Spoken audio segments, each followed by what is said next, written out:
Hello everybody. So welcome to this presentation. So this is part two of a two-part series on surviving the coming economic crisis. In fact, the economic crisis is already here. So in part one, we saw that the nature of money and the fiat currency, how they affect the economy, how they are defined and how they affect the economy, the domination of United States dollars through oil. What do we mean by inflation and how it works in defining the economies, and then the nature of the wealth concentration and the reasons why wealth concentration happens, and how we have ended up today living in a world where very few people own most of the wealth, and nature of economic crashes, how they happen and what are the main reasons for their happening. Then how the banking system is essentially fraud, a fraudulent system, and they create money out of thin air through fractional reserve lending method. Okay, so we saw this in part one. So in part two, we are going to cover the definition of GDP, gross domestic product, briefly, and how we are very deep in debt across the world, every country, pretty much. And why printing money? I mean, what do we mean by printing money? The nature of printing money and its impact on our lives. The non-performing assets problem, which is faced by all the central banking systems across the world. And then the myth of essential services, how we are actually living in a world which is interconnected in very complex ways. And there is nothing like essential services which needs to be kept and rest of the services can be removed. It is not like that at all. So we'll talk about that. And then the writing on the wall, the incoming economic collapse. We will see some of the news and facts on why this is so. And then the looming resource crunch, especially the food crunch. We'll see some details on this. And then some ideas and thoughts on what we can do about these things. Okay, and there is a list of extensive list of references. It is there. Okay, so with that, let's take a look at what we mean by gross domestic product. So it is essentially the total output that comes from the working population of a country. It indicates total production, right? It is calculated based on the goods and services produced in the country and the exports generated and general productivity of the country. And it is a very nice parameter to understand how much output is economic output is coming out of a particular country. Okay, and what is a growth rate? So we can compare the previous year's GDP with current year's GDP and see whether the economy has grown or it has not grown. So to give an example, in 2019, the gross domestic product of United States was $21 trillion, and China was $14 trillion, Japan was $5 trillion, Germany 4 trillion, India 2.8, 2.9 trillion, and UK 2.8 trillion, so on and so forth. So here itself, you can see the wealth divide, right? USA is 21 trillion at number one, and then Germany at the fourth place is already 4 trillion with a massive gap in between. So the GDP growth rates indicates economic growth. Okay, so when two consecutive quarters of negative GDP growth happens, then it is called a recession. When this negative growth continues for more than two consecutive quarters and go into several months, and then more than a year and so on, so that is called a depression. So right now, if you calculate the world GDP, it is about $70 trillion. So that is the total output produced by the human efforts, human intelligence as an economic output across the world. So here is a nice graph that will help us understand what this debt is. So the x-axis shows the gross debt as a percentage of GDP. Okay, so here under 100% means the debt is same as the total output, economic output of that particular country, okay, for one whole year. So if everybody stopped taking salaries and gave all their earnings to pay back the debt of that country, then if the country has 100% debt to GDP ratio, then they will be able to pay back that debt in a year's time. So that is what this gross debt as a share of GDP percentage really means. Okay, so as you can see, United States is nearly $20 trillion. A trillion is a massive amount of money. In fact, I find it difficult to imagine how much a billion is, which is 1,000 million, right? And a trillion is 1,000 billion, which is really unimaginably huge sum of money. So as you can see, United States has the highest debt, and Japan is at 239% of the GDP. So they have to work approximately nearly 3 years to pay back the kind of debt they have. So you have India right over here, which is about 70 to 80%. So this is the government debt. Okay, so this does not include the personal debt or corporate debt. So this gives you a good idea of how much debt that different countries have. So what about the future? So are they slated to increase? Yes. So if you look at the national debt, this is for the United States. So this is the debt held by the public. In the previous slide, we saw the debt held by the governments. So this is the debt held by public as a percentage of GDP. So this is from 1929 to 2019. So this is also now increasing, and it has exponentially increased after the last financial crash in 2008. So now this graph is again another projection. So here the GDP debt to GDP ratio goes from 0 to 100, 300, 400%, and the size of the bubble represents the amount of debt that each country has. So this is United States, this is China, this is Japan, and this is India, this is Brazil, and so on and so forth. So more powerful an economy is, more debt it is carrying in today's world, which is strange because it should not, if it is so powerful, then it should not owe so much of money to other people across the world, right? That's not the case. And here, the same global debt problem is expressed in a different way. So this dark blue segment represents the financial corporates, debt from by the financial corporates. This blue represents the government debt, and this is the industrial debt, non-financial corporations, and this is the household debt. So except for the household debt, everything else is growing at a rapid pace. So in 1999, which is just 2 decades ago, we were having about less than $100 trillion. And then today we are looking at over $250 trillion, which is a huge, huge amount of debt. Now here, this one shows, this graph shows the depth of the problem that we are talking about, right? So you have the world GDP, which is at around 70 trillion.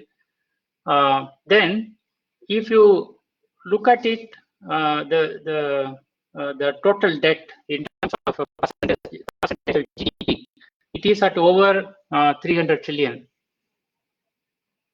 I mean 300%. Okay, so which means the entire world has to work for nearly 3 years without taking any income to pay back all the debt. So that is what this really means. Okay, so if you reflect on this, this is a massive amount of debt. It's unimaginably a big number. And even the corporate bonds, the corporate keep on taking debt. So that debt has been increasing at a very rapid pace over the years. So the growing economies, the advanced economies, right, other than the US, so most of the European countries, their debt is growing at a much faster pace than what the United States and China is doing. Now, at this point, the world debt stands at nearly 2 quadrillion. That is a big number, which is 25x, so 25 times of the world global GDP.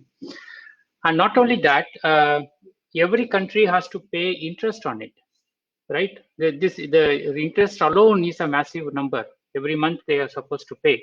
So to pay back the debt, the world has to work for at least 30 years, as I said, at current productivity rate, right? So assuming that we are going to stay at the same level of productivity.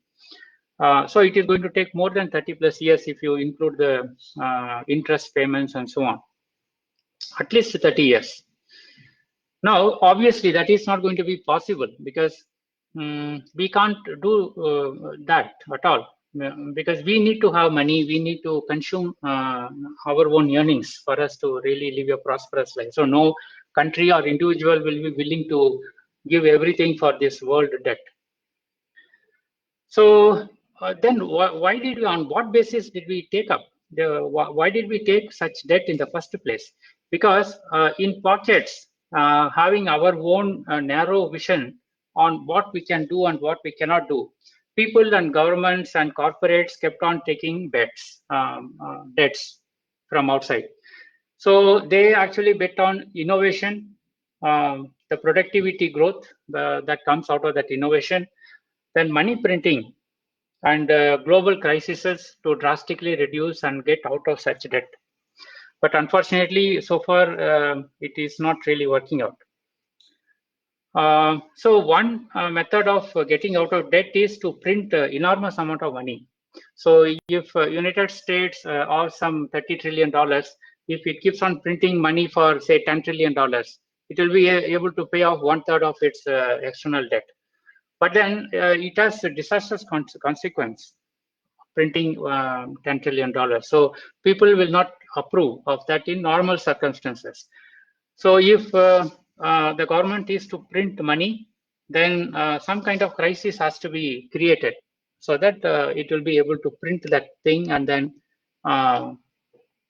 pay its debt. So printing money has a lot of other effects. Debt is probably the lesser thing. Okay, so let's the more sinister effect of printing money is erosion of value and again wealth concentration. So government starts printing money when they cannot raise enough money to finance their borrowings. Okay, and they also start printing money to what do you say, bail out corporates and people in their country. So that is actually just a pretension. We will see why shortly. So if the government prints money faster than the growth of real output, then the act of printing money reduces the value of the money. So that is what inflation is. So it always results in more inflation. So printing money is useful in practically only one situation where the country goes into depression for natural reasons, right? Not in a situation where there is a medical crisis or something. It doesn't work in these situations, but it naturally goes into a depression because of the economic bubble and so on and so forth. So especially when the velocity of circulation, the speed of money exchanging hands in the country, it becomes really less. So then in that situation, and due to some natural causes, the bubble being burst, in those conditions, printing money may help in the short term. But it is very disastrous otherwise, especially when the government is printing money to service government debt. Okay, so how is the printed money getting circulated? The federal government, the Federal Reserve and Reserve Bank of India. So Federal Reserve is in the United States, RBI is the Central Bank of India, right? So when they actually print new money, how are they going to distribute that? First of all, they create this money nowadays electronically, meaning somebody sitting inside RBI, they go and open their computer and they simply go and edit the current available cash reserve of Reserve Bank of India. They go and edit that and change the number from say $500 billion to say $1 trillion. They simply do that. So that is how, and then the new money comes into existence. It is literally this. Okay, there is no what do you say, a fancy way of creating money. It's literally somebody going and editing the balance of a bank account or RBI's reserve cash in a computer. That's it. So once they do this, then they declare that, yeah, now I have all this money. Okay. So now they go and buy the government bonds, treasury bonds, and so on, so that the created money gets changes hands from the Reserve Bank of India or Federal Reserve to the government. And they also buy the corporate bonds. So the money gets into the corporate hands at fairly good rates. Then with the newly acquired cash, the governments pay off their external debts with other countries. So either say a portion of the loan debt or portion of the interest or whole interest or whatever.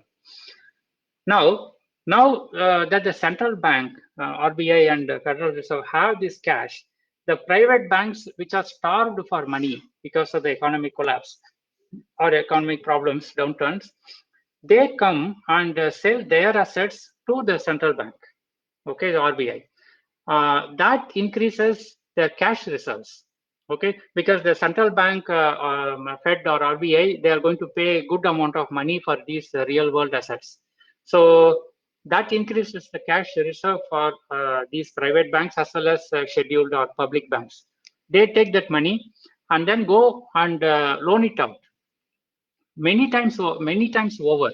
If they get about $10 billion loan, $10 billion worth of money for selling their assets to the central bank, Fed, then they can multiply that about 10 times in United States and about 20 times in India.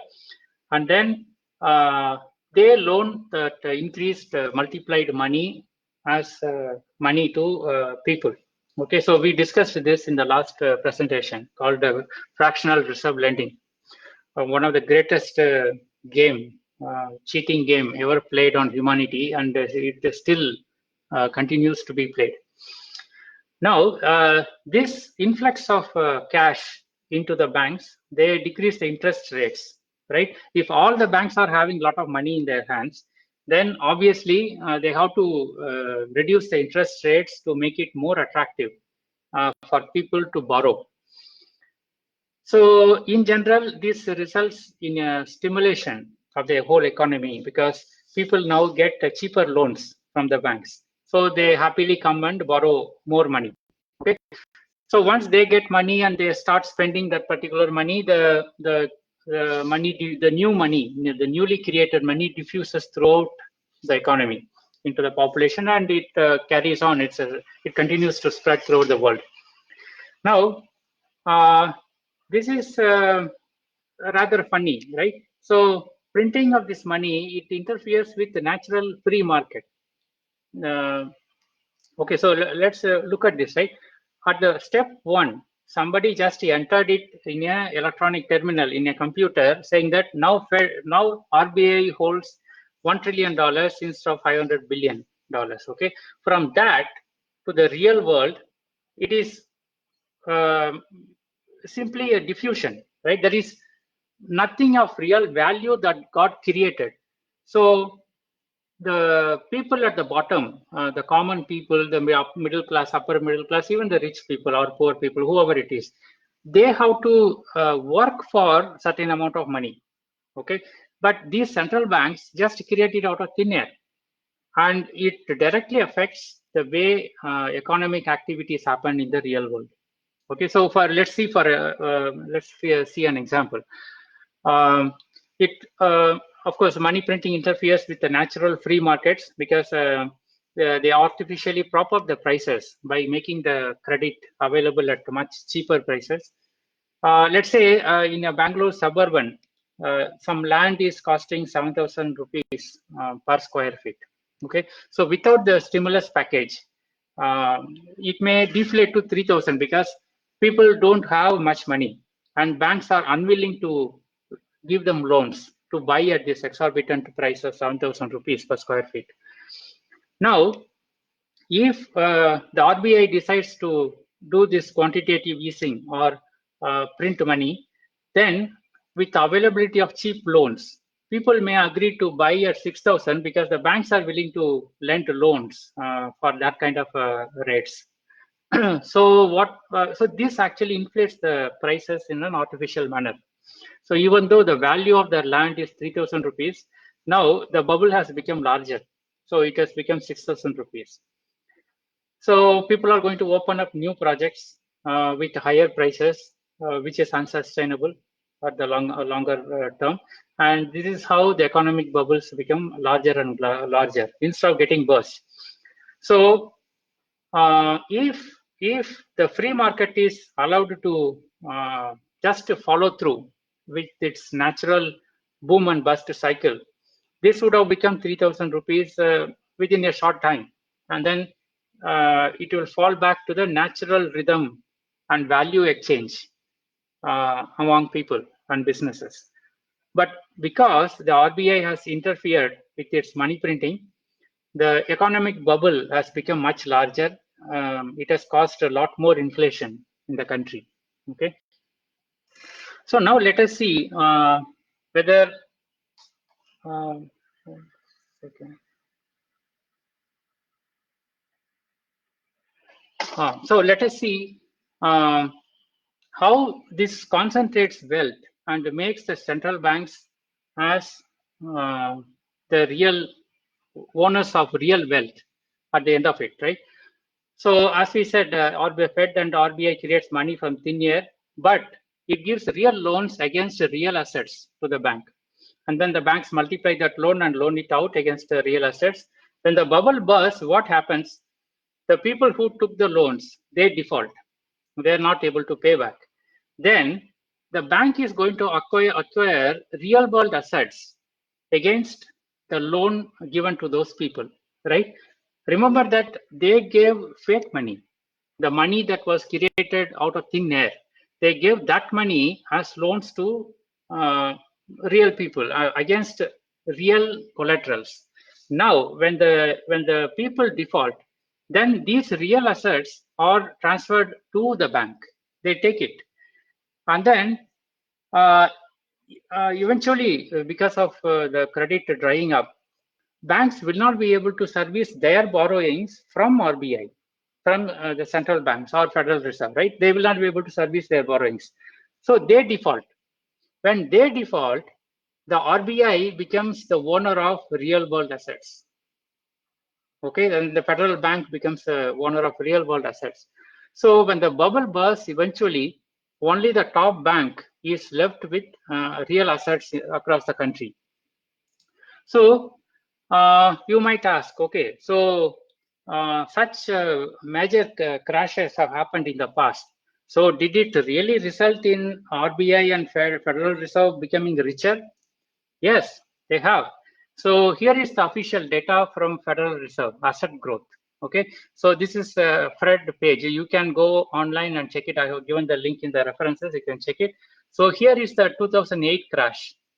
After that, when the people defaulted and the same phenomena of real assets getting transferred to the top bank, Federal Reserve acquired so much of real world assets. So you can see it was growing so slowly, but immediately after the crash, boom, it has got real assets. And this also includes the printed money.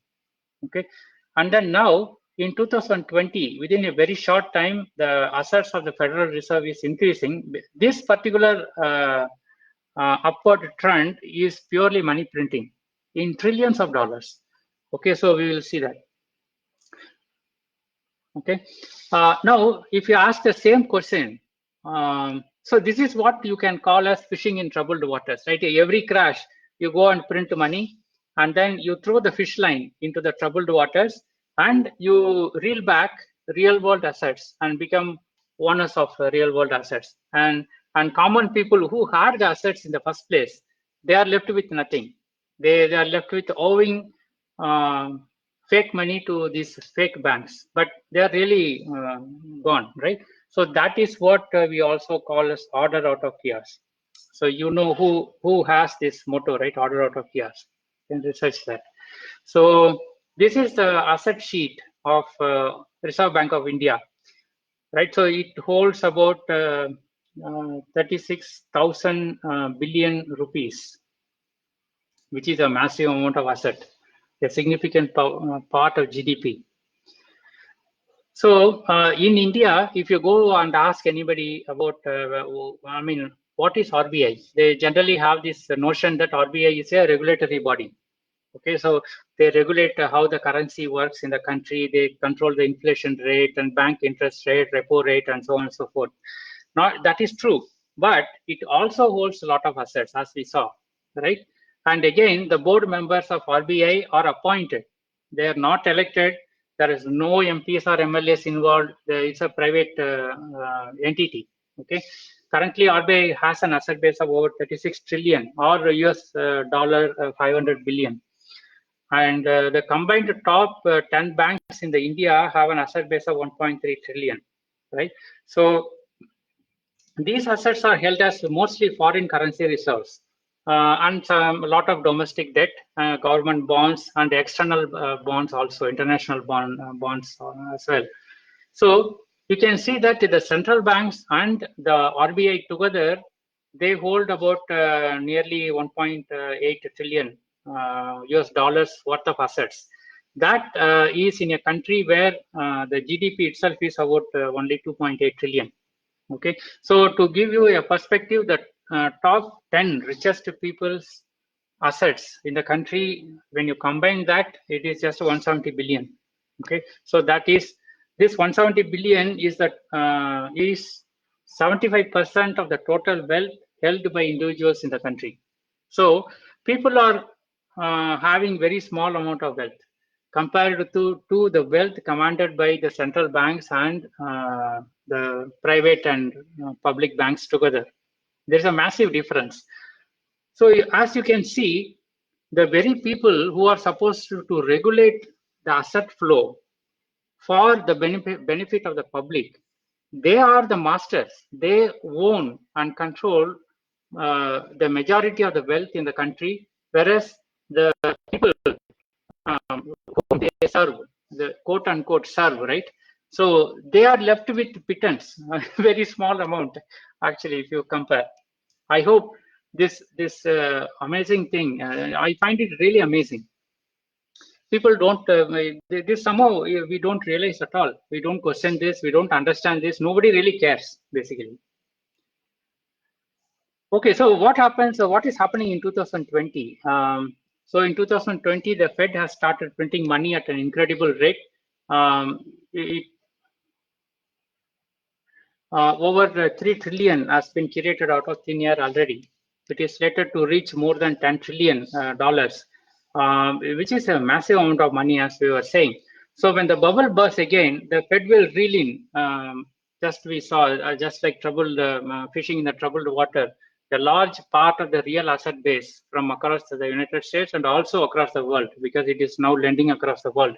So thereby leaving a private entity owning most of the country's wealth. Okay. Okay, so there is an important concept called the velocity of the money. Okay, so now it is, suppose it measures how quickly wealth percolates or travels inside an economy. So suppose you eat at a restaurant, right, and tip the waiter $1. Then with that $1, he is going to get a cab. Okay, before that, he had no intention of getting a cab because he did not have that $1. Because you tipped him $1, he is going to pay the cab $1 and go home instead of just walking. Then the cab driver, he goes and buys an extra cigarette pack on his way, and so on and so forth. Okay, so here your act of eating out and tipping, it has resulted in a velocity of 3 at least. right? The $1 has traveled so far within a very short span of time. So that is what is called the velocity of money. So when there is,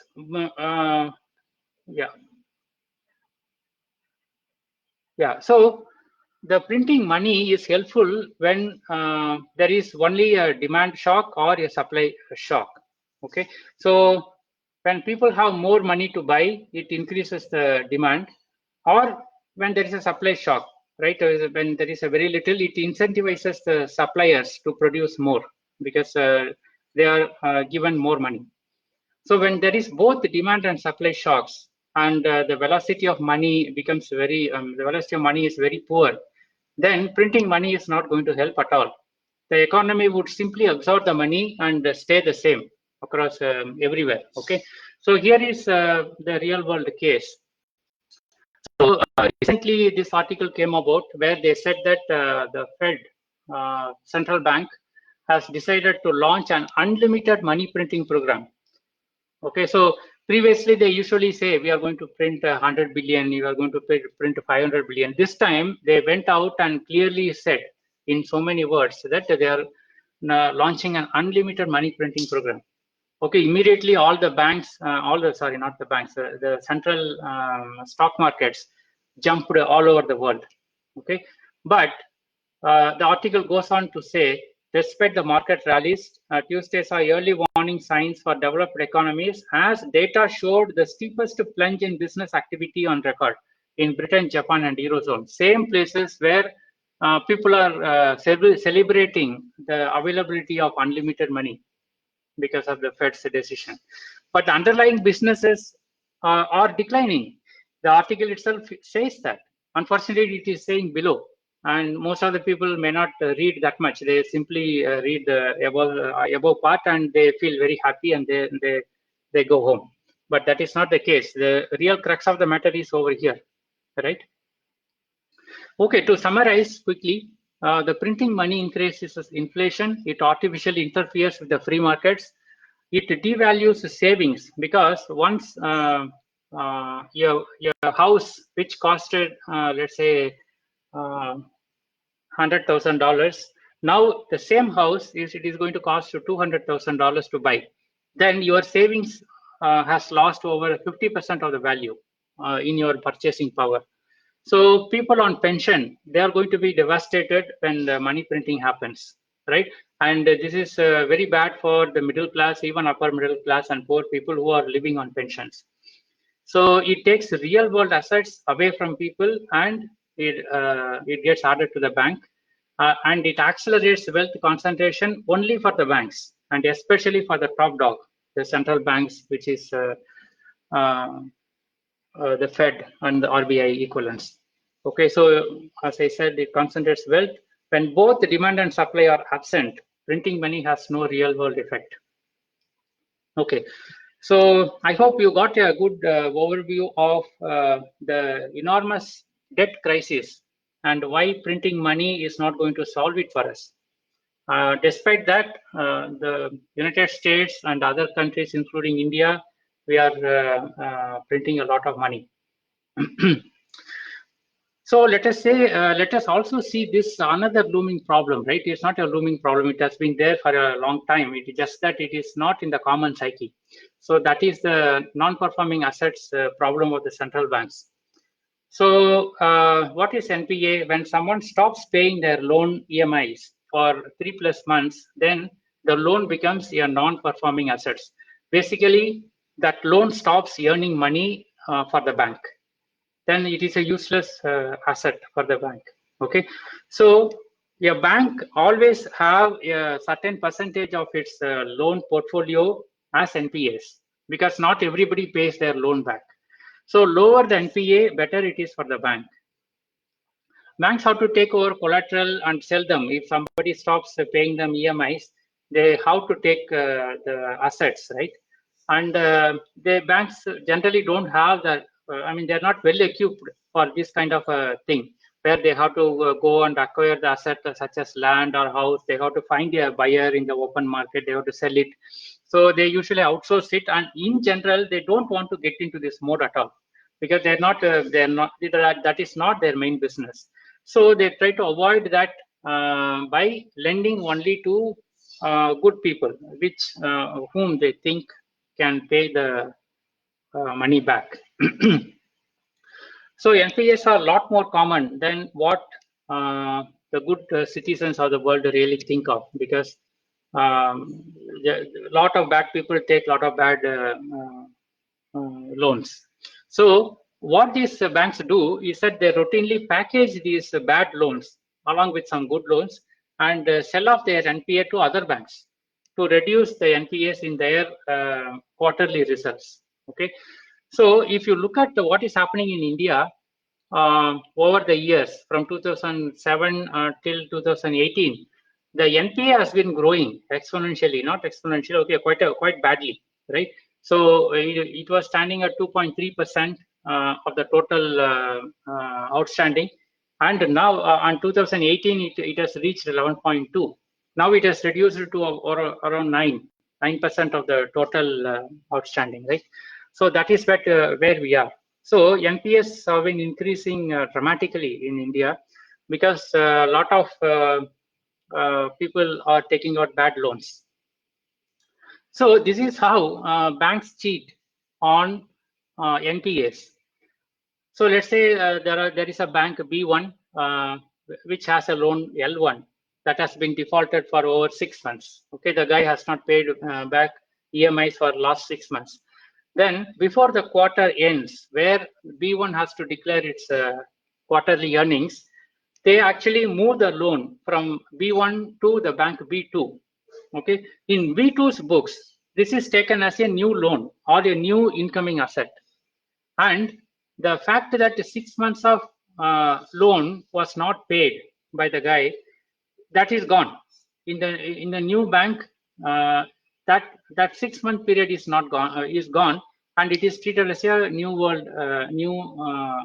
asset acquisition, and then the EMA starts from that point onwards. So this 6 month thing is gone. Okay, now let's say the L1 continues to default for another 3 months. Now L1 becomes an NPA for B2 also. Okay, so now the B2 packs off the L1 to another bank B3, and then now B3's book has 0 period of default in their book as soon as they receive this loan L1. So by that quarter's end, B3 further transfer L1 back to B1. Okay, now B1 has the same loan which it had in the first place with a non-NPA status. Okay, so this is one musical chair they play. In India, Yes Bank was playing this so badly with around 25 to 30 other banks in different ways. So see, this is a modus operandi, right? So they actually hide it in many ways in bookkeeping. But fundamentally, after some time, this rotten NPAs are going to come out, and that is what happened in Yes Bank's case. And then they got they got punished royally. So this is this kind of asset, toxic asset base has been building up. So instead of in last session we saw how 2015 and 2018 there were supposed to be crashes if we were to maintain healthy economies. That did not happen because the world governments, especially United States government, kept on printing money, which inflated the economic bubbles, right? So again, corporate bonds issuance has increased over 2.5 times over the past 10 years.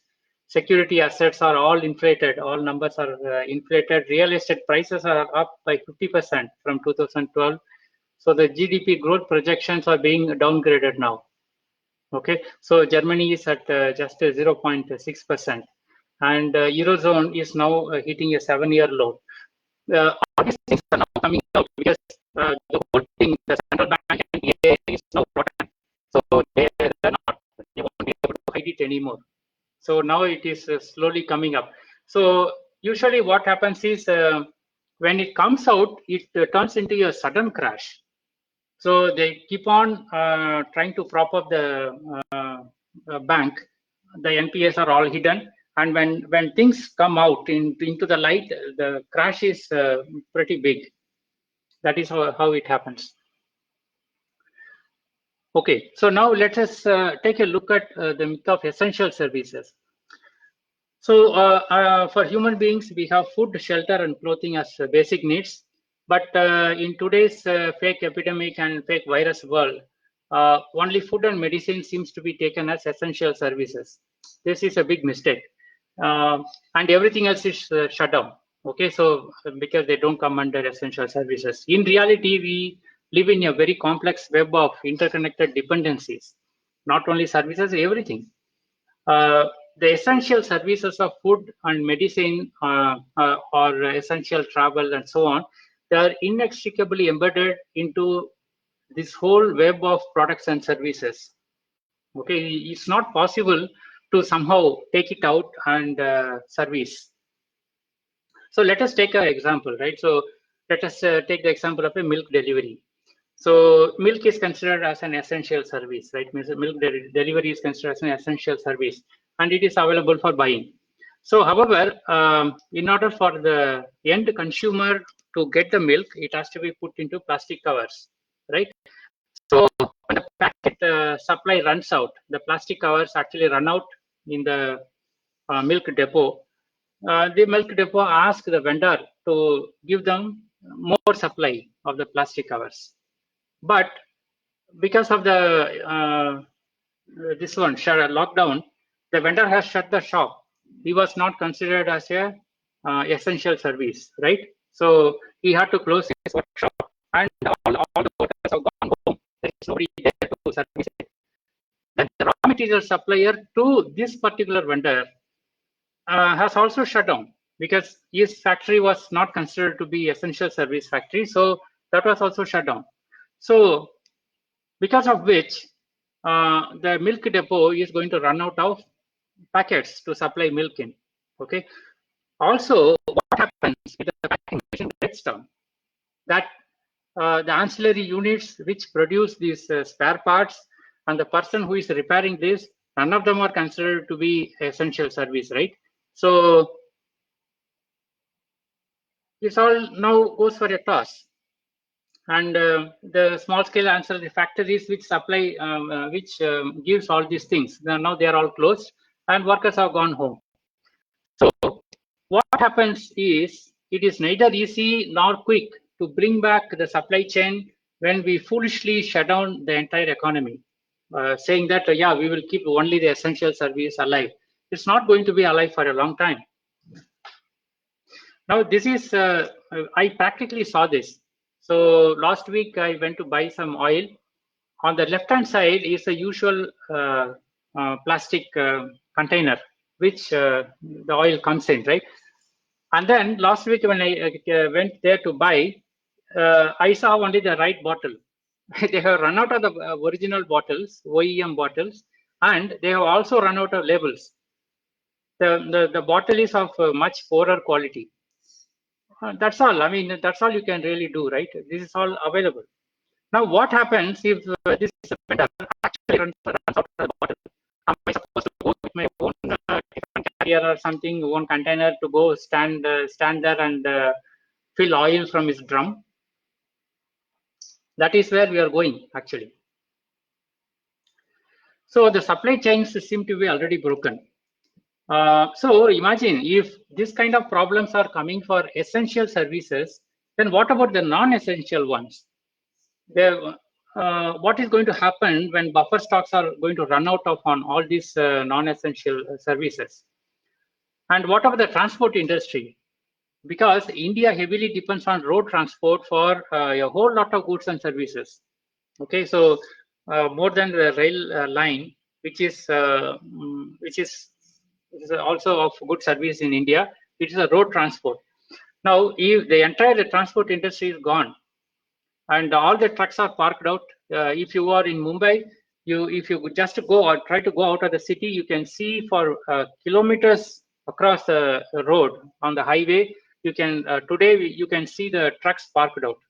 Okay, so all these trucks are parked out, and all those cleaners and drivers have gone home, right? They can't just live there forever.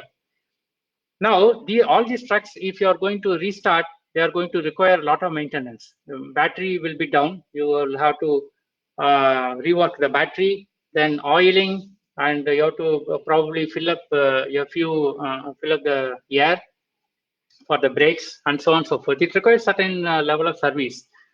But none of these services are, ready to be delivered, right? It's not there. So that is how we are getting screwed. So these supply chains are going to take much longer to actually come up. Okay, so even information technology and information technology enabled services, these are also being disrupted, because when somebody cancels an IT project, resuming it is a very difficult thing. So there is a lot of discussion. The resources have to be available. It becomes much more expensive to restart the project, because the original people are gone. Then the new incoming team is going to take much longer time to actually ramp up. So it's a very time-consuming affair.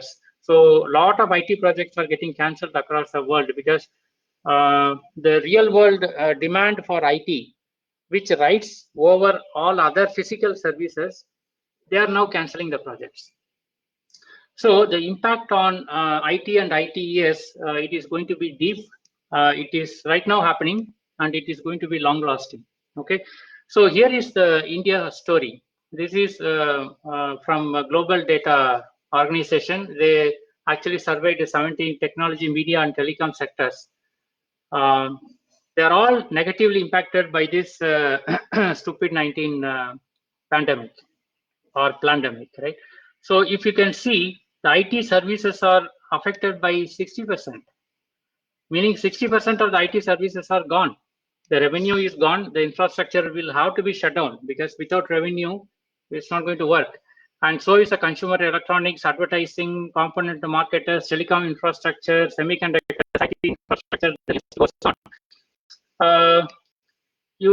People say that, okay, it's just a 21-day shutdown, and when we come back, everything will be normal.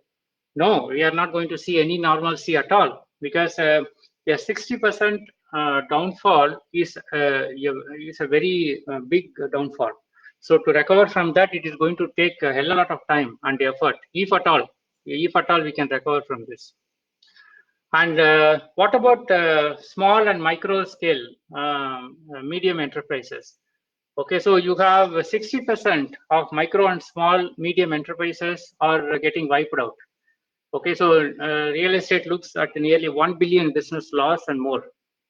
That is what the SME futures are saying. And then there is going to be severe and unprecedented economic crash. So that is what International Monetary Fund is warning everybody, right? Because of the economy.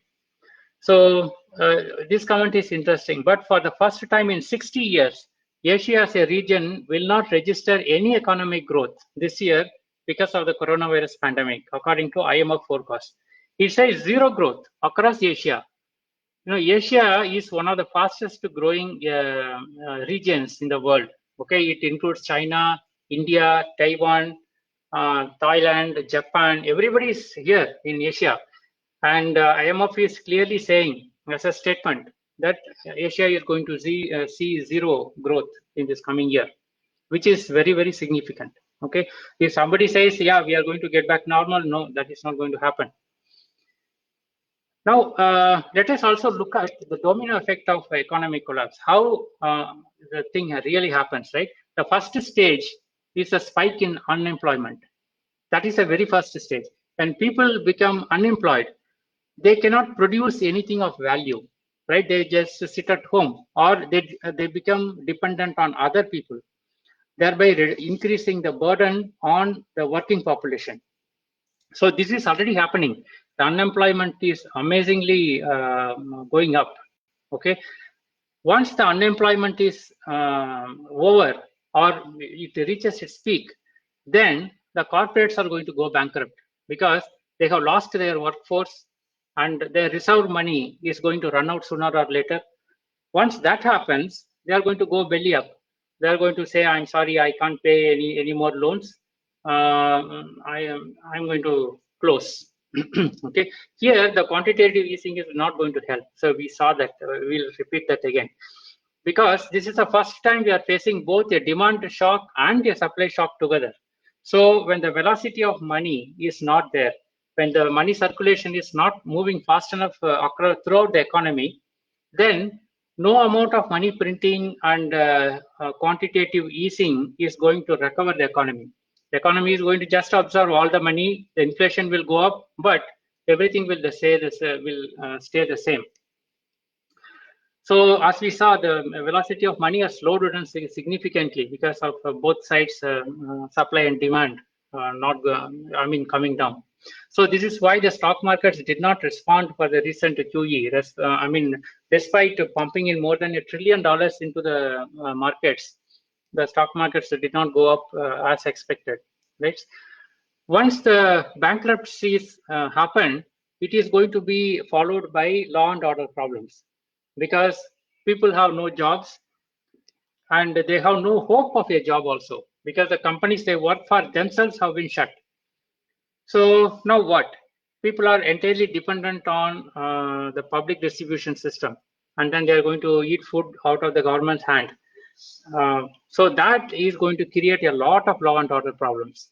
And then that is very likely to lead to martial law. That once a martial law comes in, then the recovery of any economic activity will take a really, really long time.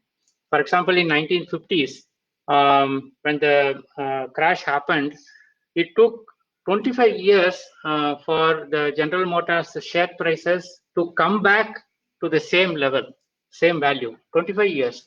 Okay, so imagining that today's economy will recover faster within this year or when the lockdown happens is really laughable.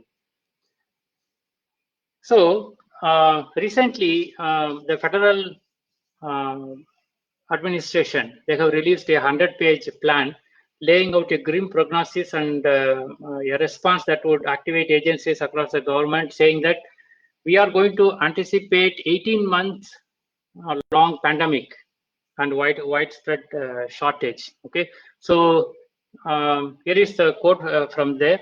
They're saying a pandemic will last 18 months or longer and could include multiple waves of illness. This I find very interesting. Look at the language, right? They are saying a pandemic will last 18 months.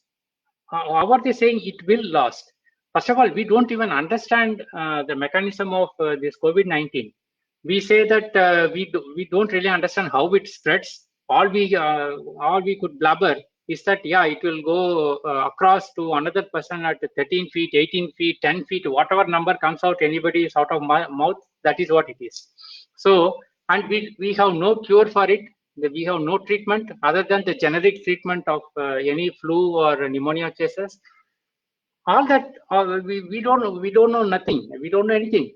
And then this concrete statement comes out, right? It will last 18 months. So how did they pick out this 18 months exactly? That is a big question mark, or longer. And not only that, it is going to have multiple waves of illnesses. Okay, so how are we saying that right now?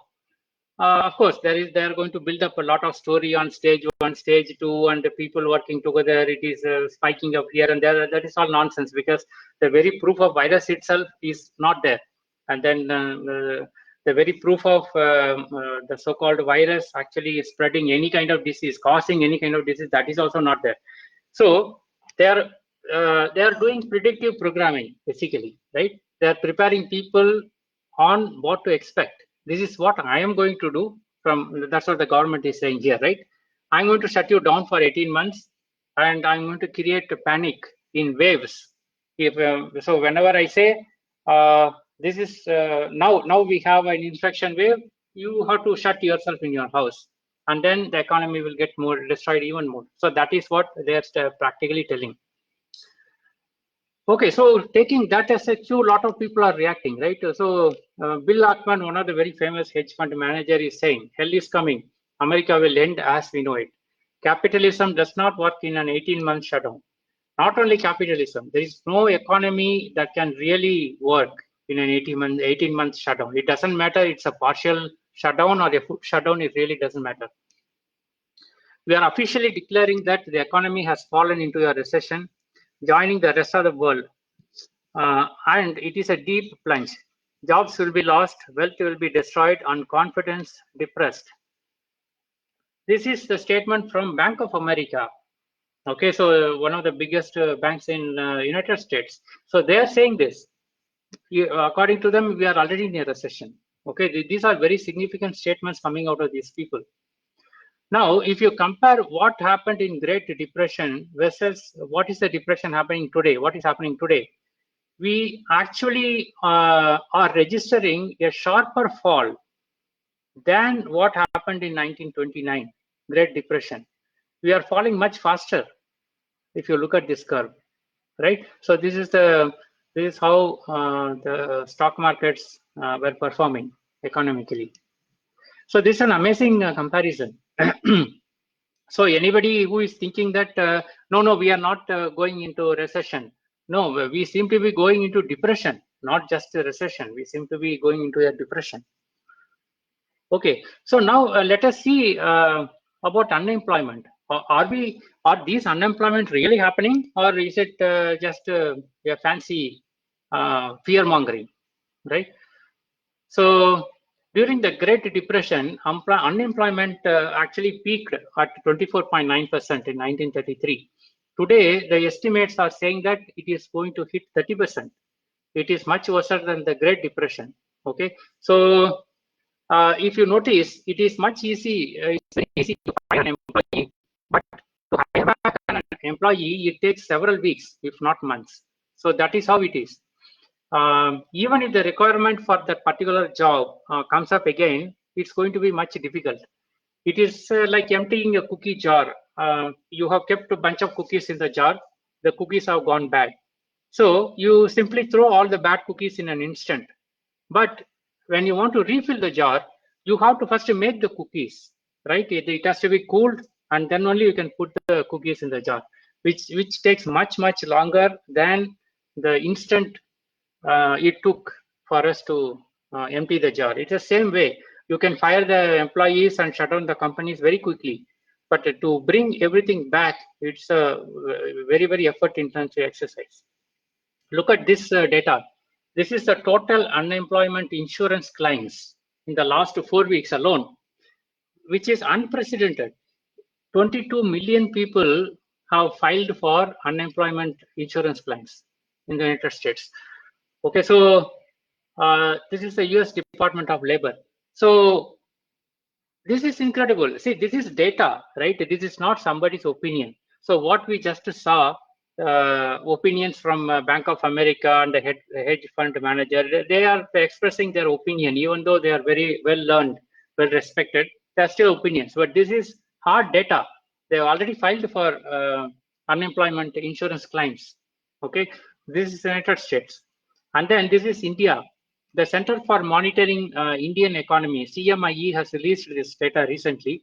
In their sample across 1,17,382 people across various different activities, economic activities, they are seeing the unemployment spiking to 23.4%. It is again unprecedented, right? Now this is up to 5th of April. Now we are now at the end of April, and these numbers are much worse than what we see here. So if you look back, when after the Great Recession, which is in 2008, that is what we call as the Great Recession. 1 in 3 Americans are yet to recover from the impact of that 2008 crash. Okay, so that is significant. That is how much time it takes, how much effort it takes for economies to recover from a shock. And we have already surpassed 2008 levels. Okay, stage 2. So I hope you understand the reality of unemployment looming. It's already happened. I mean, a lot of unemployment has already happened. It's going to happen further. And bankruptcies, right? This is interesting. coronavirus could send Ford stocks to zero, literally zero, because Ford was doing a major restructuring of their operations. Now this coronavirus has hit exactly in the middle of it, right? They are not able to complete their restructuring, and they are in deep debt because they have taken a lot of money to execute the restructuring. Now it's all gone. The demand is gone. The transport industry is now wiped out practically. Now they have no demand whatsoever. So with the deteriorating margin and massive debt, the legendary American automaker is running on fumes. It may not make it to the finish line. Okay, so we may witness the closure of this legendary company, Ford, very soon. Now the airlines are folding up big time. See, the Center for Asia Pacific Aviation, CAPA, is the umbrella organization for all the aviation industries in Asia, including India, China, Japan, everywhere, right? So we have to read these things. By the end of May 2020, most airlines in the world will be bankrupt. They are saying maybe, they did not say maybe, they are saying will be bankrupt. Coordinated government and industry action is needed now if catastrophe is to be avoided.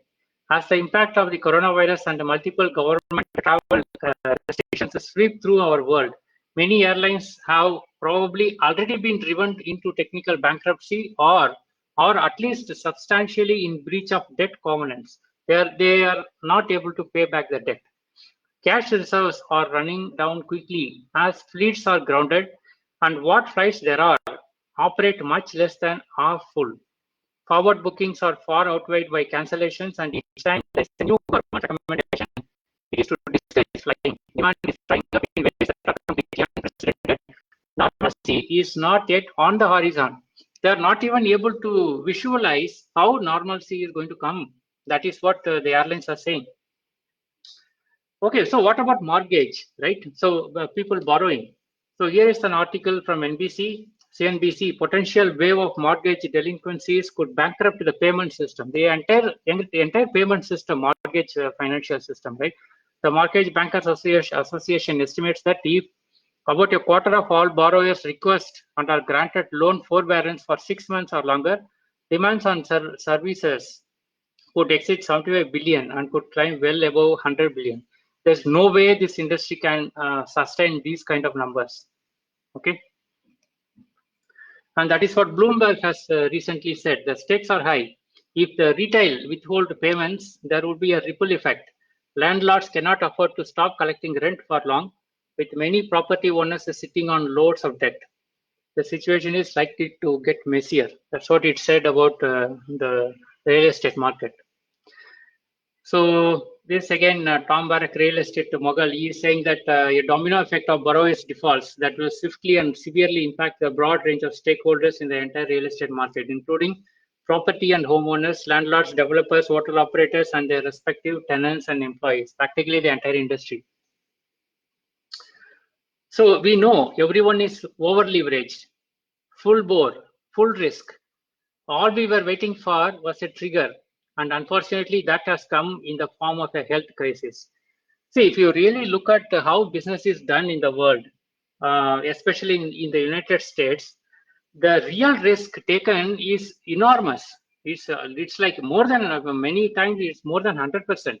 So, but they project a very rosy picture to the people who supply the money. But underlying systems are practically rotten. Not only the United States, everywhere, even in India and China especially, right? They don't tell anything outside. So look at the distressed debt. Okay, this is an amazing number.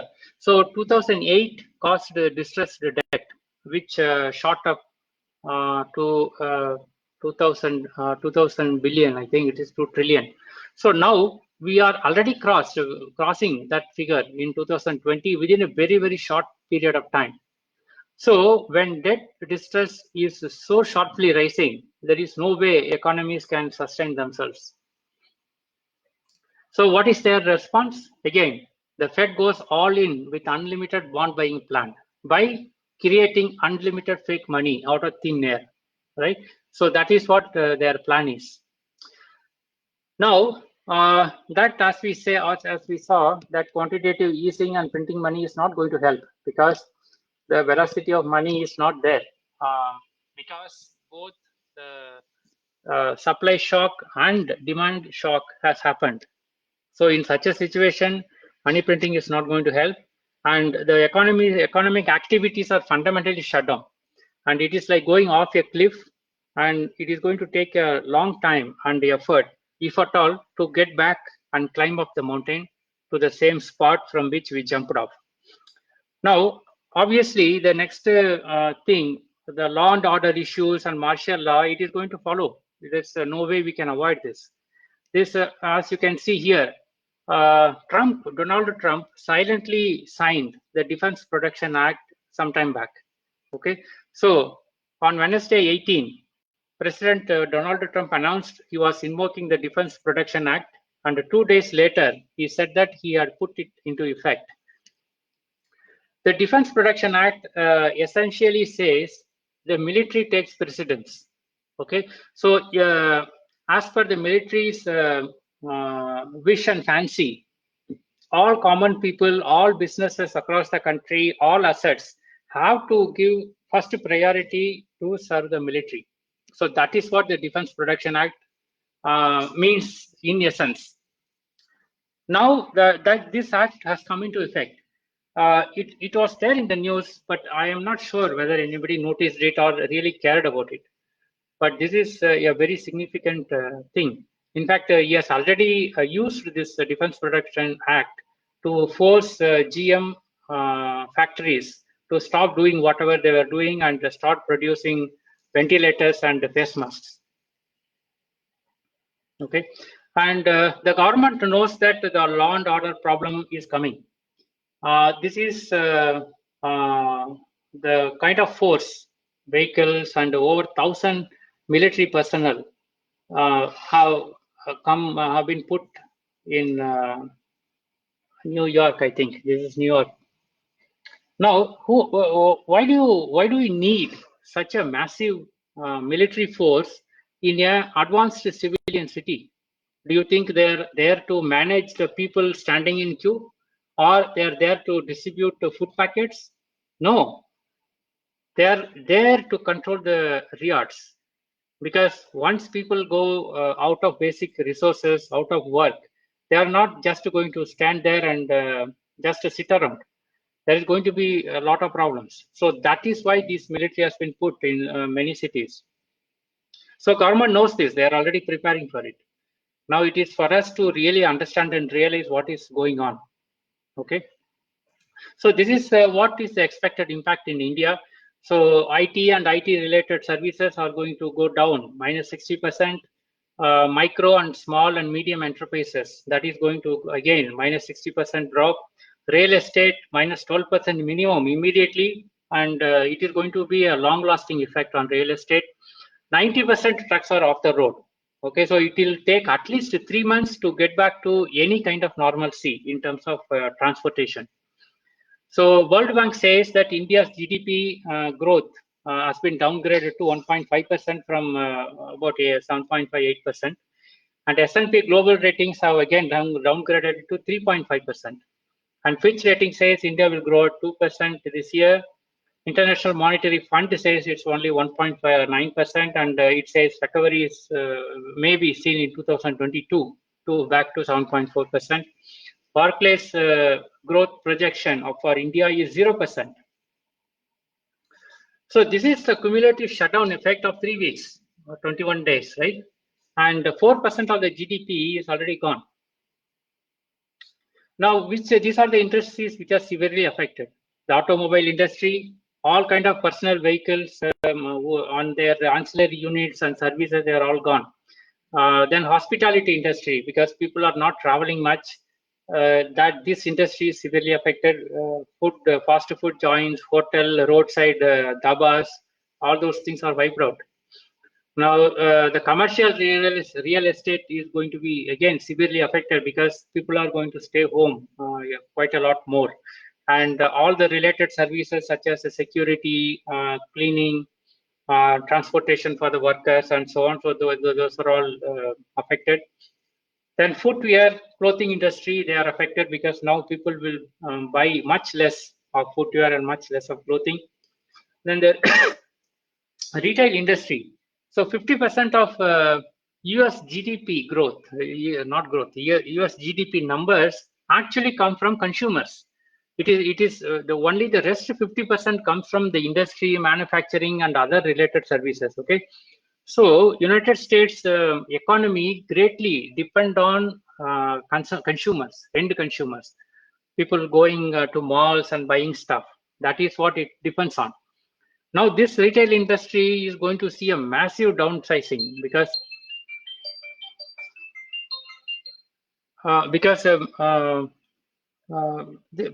people are going to stay at home back. Okay, agriculture is another one which will be severely affected, but it is a mixed bag. Yeah, most of these companies in these sectors, they are going to be re-rated. Okay, so we are going to see that. So these are the industries that will be benefited from the downfall. So you have pharma industry, because people are staying inside, they are going to become very stressed, and that is going to result in lot of illnesses. And pharma will supply more drugs, which will make them even more sick, and so on and so forth, right? So they are there to cash in on that. Then telecom services companies, which will be producing a lot of last mile connectivity services, and they are going to raise prices because people depend on them. Now they have become the critical part of the economy. Then manufacturing in Southeast Asia, such as in India, in Taiwan, and so on, because the first world countries are shifting their bases away from China. They are falling out. Okay. So now let us take a look at the looming food shortages, because this is an important thing to understand again. So this is not really, people are not seeing this. So, this graph is a big surprise for me. This shows the world hunger and undernourishment. Okay, so if you look at it, sub-Saharan Africa, the hunger and undernourishment is actually increasing from 2014. Okay, and if you look at the world across, it is actually slightly increasing over the last nearly 8 years. Okay, if as a world we are really growing, we are really becoming prosperous, the first thing we should see the effect of that is in world hunger and poverty. It should actually go down and hit zero practically, right? But look at this graph. It is not at all the case. We are plateauing out at nearly 11% or so. So that is pretty bad. So this clearly shows the world is not really run in a way it should ideally be run. Now, here is the article by Tyson. There was a press release by Tyson Foods chairman warning the food supply chain is breaking. So Tyson is one of the biggest meat producers in United States. They were saying that nearly 80% of their production is now affected because they identified some 180 workers in just one plant, one of the largest meat processing plant in the United States. They were shut down the plant because of that. So now what is going to happen if food supply, meat supply is going to dry up like this? Now here is the New York Times. It published an article, instead of coronavirus, the hunger will kill us. A global food crisis looms. The world has never faced a hunger emergency like this, experts say. It could double the number of people facing acute hunger to 265 million by the end of this year. Okay, so this is a massively big number. Here again, a food crisis looms as coronavirus forces farms to stay idle and countries hoard supply. The United Nations Food FAO said the world risks a looming food crisis unless measures are taken fast to protect the most vulnerable, keep global supply chain alive, and mitigate the pandemic's impact across the food system. Okay, everybody is expecting a food crisis. This is not just my opinion. United States is warning about it. Other people are warning about it. So we have to sit up and take notice of this. Now, here is a photo of people lining up to get their food rations during the Great Depression. You can see the line, right? Here is today's case. Today, this is happening. This is in Pittsburgh. All these cars are actually waiting for food supply. Okay, it's amazing. So even though we drive in fancier cars than the Great Depression days, now, but the situation has not changed. We are going to wait for food. Instead of standing out, we are going to be sitting in the cars. That's all. But the situation is actually there. It's right now happening. Now, this is from India, right? Farmers left stranded with fruit and veggies lying in the fields. So, but now they said losses will mount because it is harvest time for grapes, watermelons, bananas, muskmelon, chana, cotton, chilies, turmeric, jeera, coriander, onion, and potato. So India cannot survive without onion and potato. That is the two most important ingredients in Indian cooking. So now they are not even able to lift all these things from the fields. Across India, a massive agricultural crisis is in the making due to coronavirus shutdown. Okay, so the lockdown has severely disrupted India's agricultural sector, starving it of buyers and migrant laborers as restrictions to people's movements. Now, Uttar Pradesh, one of the biggest producer of food items, right? So all were clueless about reaching their fields as ban was imposed movement because of the pandemic, and all were facing acute dearth of agricultural laborers. That is what is happening in UP. And then this is in Tamil Nadu, right? So banana is a yearly crop. At many places, banana plantains have reached the harvesting stage now. But the farmers left the banana bunches to ripen in trees because of transport restrictions, as most of the banana harvest is transported to states like Kerala. Again, Kerala, in the case of Vadakulam pineapple, the average daily production is 1,200 tons. Okay, but they are lifting only 20 tons out of that. Now, rest of the things are just rotting in the fields. And the average daily production of Mutalamada mango, as against only 3 tons of the average production rate of 200 tons, which is a fraction. Now, rest of the mangoes, nobody can do anything about it. They are going to go waste. So West Bengal is a very similar case. A large part of the sowing zones will remain untouched because of the unavailability of the laborers. Okay, 70% of the state's farm output is rice during the Kharif season. The crop production will be affected due to coronavirus lockdown. So that is, and then the broken food supply chains, right? Food transport from the fields to godowns are really absent. There are no laborers to lift the produce from field to the godowns. Food crops, vegetables are getting wasted in the fields themselves. Next sowing cycle is not able to start because of all these problems in the field, rotting things. And there is no insurance for crops in India. So again, we are going to have a lot of problems with the farmers, suicide rates going up and so on and so forth. Same problems. And we do not have an active cold chain storage. Okay. So right now we have enough supply because of the buffer stocks that we already have. But the whiplash effect, when it kicks in, we are going to see some really serious lack of food and food items in a couple of months. So a lot of countries are already stopping food exports. So if you look at across the world, 20% of the calories today come from across borders. Okay, so countries depend on one another to import and export food items. So Russia has already stopped buckwheat for 10 days. Malaysia for onions and wheat, they have stopped these exports. 25% of work in agriculture is done by migrant workers, many times across the borders. So in the short term, food prices will come down because supply is there, but there are a lot of supply will be there. It is already down by 20% in some places, but the shortage actually hits the supply chain, inflation is going to kick in. And then people in the cities will be very badly affected because they are the ones who depend on a fully working supply chain. If the supply chain goes bad, then they won't even get food. We will be standing in cars like Pittsburgh. If the lockdown continues, it will become exponentially worse. Food shortage will fundamentally devastate the economy because everything depends on that. So, in the worst case, government will have to use force to confiscate food supply from the rural areas and funnel it to the cities. Then PDS will be the main source of supply for everybody. It is not going to matter how much money you have. We all have to stand in queue to get our food. So what we can do? Okay, the first thing at a very personal level, you have to secure your food supply somehow.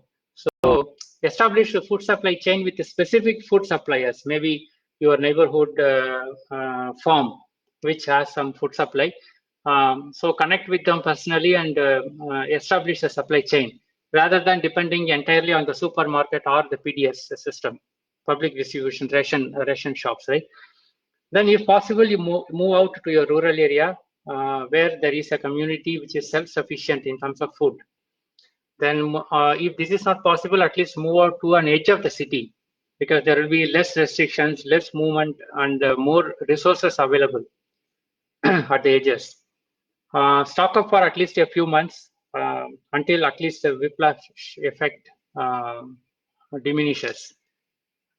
As much as possible, start practicing growing greens and vegetables at home. It doesn't matter whether you're in an apartment or you have some land around your house. Start growing something so that you get into that habit. Make clean water storage. Expand your sump water storage so that ideally you should be able to store water for about 6 months. And install solar panels and reduce your dependency on the grid. This is a great meme. Grow your own food, preserve your own food, trade and barter, cook from scratch. I mean, you yourself go collect all the ingredients and actually cook from scratch. No preserved food or what is a packaged items. Save your own seed and become self-sufficient. So this is the ideal case. If you are doing this, then you are already protected actually. So develop some new online and offline job skills, become familiar with online platforms, Facebook, Twitter, YouTube, and so on and so forth. Try to see if you can get some certification courses done for some kind of online job, such as digital marketing, Java certification, web development, e-commerce, and so on and so forth. That will be helpful because if your main line of work is gone, then you can actually try these things out. Then learn about stock markets and the mutual funds if you have not learned about them at all, because there are many opportunities to make money in these. Then explore opportunity to set up new products and services that are affected by import bans. So in India and especially East Asia, Southeast Asia, a lot of bans are going to come against China. So there will be opportunities to set up new factories. So a lot of industry units now will be devastated and they will want to sell. So you can look at these, pick them up at throwaway prices, and you can repurpose it to service one of the more attractive, more more in demand products and services. Okay, so if you're familiar with the industry overall, then you can, or you're an entrepreneur, you can try out these things. Then this is very important. Shift your money. Okay, so you take out all your money from the banks. If you have a locker account, just take everything from the locker account and just close it down. So as you know, the banks are not obliged to give you any kind of compensation if the locker accounts are lost for any reason. Okay, so main reason is if the lockdown extends, then governments are going to run out of money, and in terms of real money, right? So your bank assets, your assets in the bank, and any other instruments, they are likely to be frozen, and funneled. A percentage of that may be funneled out. If this situation happens, you will never get a chance to take any money out of the bank. That will be too late. So I'm not saying it will happen, but from the way things are going, it may happen. There is some possibility that exists. It will happen quickly if it happens, just like demonetization, how it happened, and how the lockdown happened in just 4.5 hours for 1.2 billion people. So increase your cash transactions instead of using your credit card as much as possible. And if you have extra money, buy gold and silver, especially silver, because fiat currency will lose money when things go bad. Okay, but gold and silver will withstand the inflation.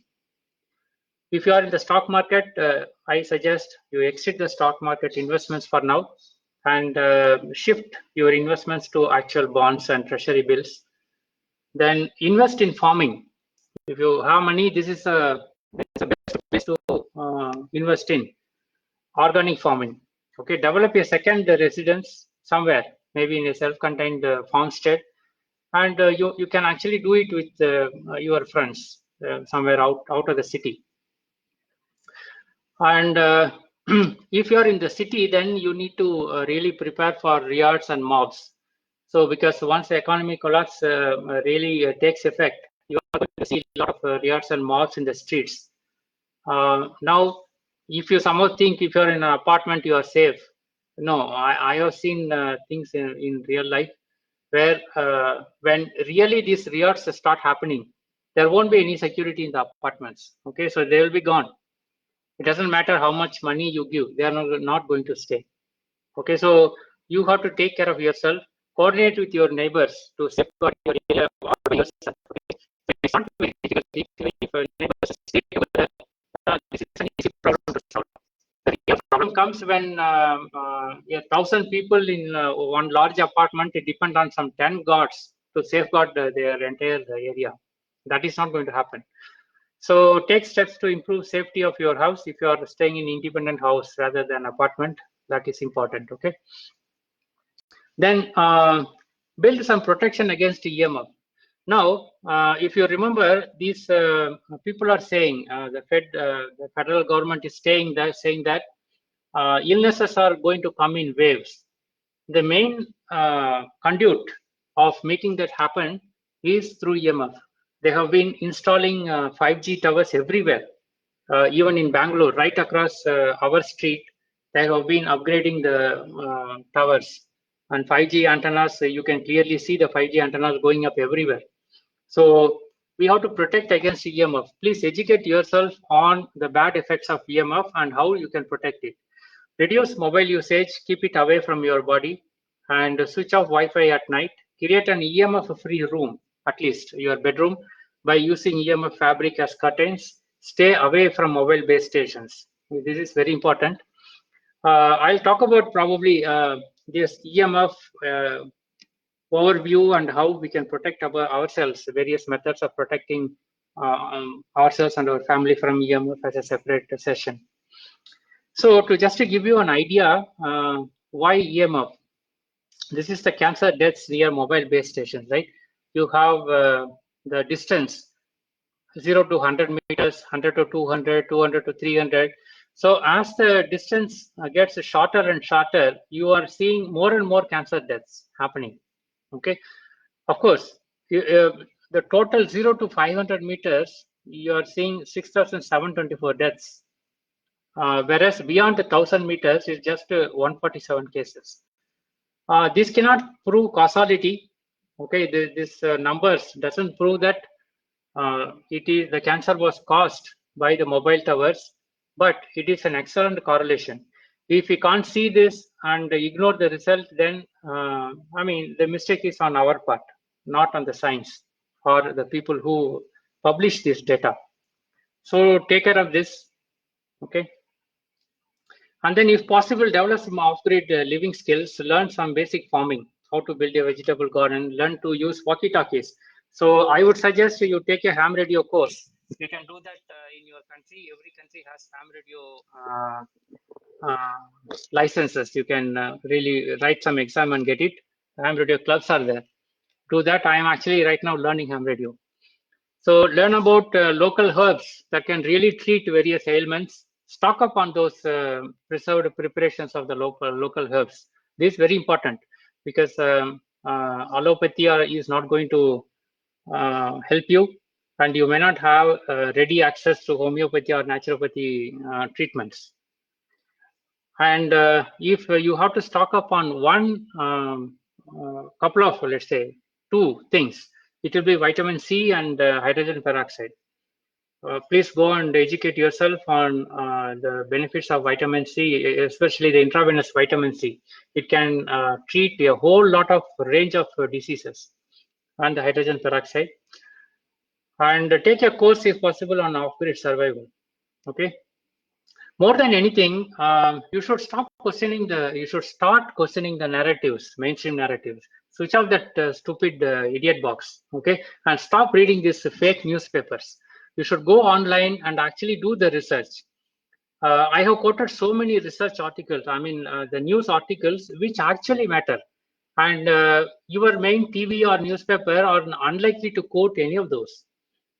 They will keep on telling you how many cases are there in coronavirus cases are there in your city, and how it is converting from stage 1 to 2 and 3, and how people are fighting, how doctors are selflessly fighting this coronavirus epidemic, and all kind of rubbish. It is all irrelevant, actually. The real relevance is the economic collapse, as we have been seeing, right? So please go online and research about what a virus really means and what exosomes really means, okay? And question the pandemic. Why the PCR test used for determining the COVID-19 infection, it has 80% false positive results. Why? Why are we using such a test in the first place? Why doctors are being instructed to label all kind of deaths as the bacterial deaths? Where are the real deaths without comorbidity, meaning people dying only of the viruses? Why are we labeling people dying of heart diseases and cancer as deaths due to COVID-19? Why hospitals are actually empty? Where are the patients? If the virus is so bad, why aren't essential workers getting sick and dying? Then why 5G towers are going up everywhere in a hurry during lockdown? And why Wuhan is the fastest city where it is filled with 5G, and so is Italy, right? Why? What is the correlation between this and the kind of symptoms we are seeing? Go to social media and look at actual people reporting on hospitals being empty hospitals, and deaths being labeled as coronavirus deaths and so on. Okay, educate yourself on vaccines, your constitutions, and what rights you have. Okay, especially your right to refuse mandatory medicines. Nobody can really force any mandatory vaccines on you. Expand family and friends networking. You should try to stay as much together as possible with your family and friends during these extraordinary times. Keep talking about what is verifiably true and what is not. Don't cut away because someone is disagreeing with you. This is a time for us to stay together. And if you're already awake to what is really happening, please speak up. Please tell others. Spread the truth. Network with freedom-minded, awake people who already know what is really happening, just like you. Okay, that the strength is there in the real numbers. Stand by your conscience. Okay, so don't give in to fear and panic. And if you know what is happening, there is no point in not talking.